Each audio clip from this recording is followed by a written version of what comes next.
In this video, we will write our first Java program. So you can write your Java program in two ways. One, without an IDE, which means you can use Notepad, and with IDE means you need a software where you can write your code and compile your program on a single click. There are many IDEs available like NetBeans, Eclipse, etc. So first of all, we will write a program on Notepad and then we will shift to an IDE so that you can easily understand the difference between using a Notepad and an IDE. If we use Notepad to develop a Java code, then we need to follow these three steps. Number 1, writing the source code on Notepad. Number 2, compilation of source code and generating bytecode. Number 3, execute the bytecode and generate an output. So this is our source code. Don't worry, we are going to understand each and every word of this code. The first thing is a class, which is a keyword, and then demo is just a name of a class. You can give any name you want to your class, and by writing class demo, we are telling compiler that this is our class with the name demo. And first curly brace represent the starting of class and last curly brace is the ending of the class. So whatever you write between these two curly braces is going to be the part of your class. And in Java, it is mandatory to make class. You cannot do anything without making a class. Now next we have public. So this is again a keyword which I will explain later in this course. For now, you can assume that by writing this public, we are giving permission to everyone to access our code, which is written in these next curly braces, or more accurately here, we are giving permission to JVM to find this code and execute it. Static is again a keyword, which itself is an important concept. So we will understand this also later in this course. And this public static void main is collectively called as a method or a function, which is mandatory to write. And the execution of our code begins from the method whose name is main.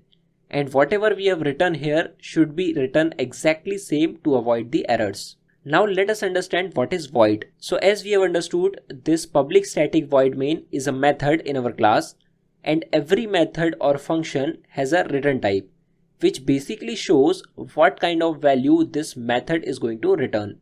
And in case our method is not returning anything, then we use void to represent this scenario that our method is not going to return anything. Now after this we have main, which is the name of this method. Just like we have given name demo to our class, similarly we can give a name main to our method. But remember, this name main is again mandatory to write because this is the only method from where execution begins. So we will have to write this method with the name main. Now we have used opening and closing brackets, and here I have written string args and square brackets. The word string represent a class in Java, and string is like a collection of characters. And args is name, and the square brackets represent that this is an array of something. So just like we have array in C or C++ or any other language, similarly we have array in Java also, and we will cover array concept in separate video. So for now, you can understand that args is a name of an array of string, and you can give any name you want in place of args. And one more important thing, whatever we have written in these brackets, which is string args, will be called as parameter of this method main. And then this opening curly brace represent the starting of this method, and similarly the ending curly brace represent the ending of this method main. And whatever we are going to write inside these two curly braces will be called as the body of this method. So now we have system.out.println hello world. So just like we have printf and cout in C and C++, similarly we have this line to display a message on a screen. And in this statement, system with S capital is a class again. Did you notice something?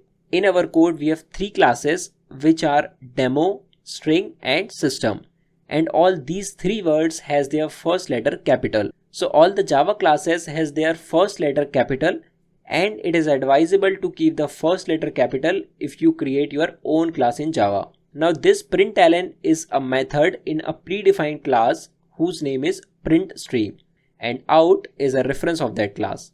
So collectively this line is used whenever we want to display something on screen. Now in this statement, we have written hello world in double quotes, and hello world is a message we want to print on the screen. And then at the end of this line, we have a semicolon which is used to tell that this is the end of this line. So I hope now you might have understood this entire code clearly, and in case you find it difficult, I strongly suggest you to watch this video once again and note down each and everything. So that's it for this video. In the next video, we will learn to compile our Java code.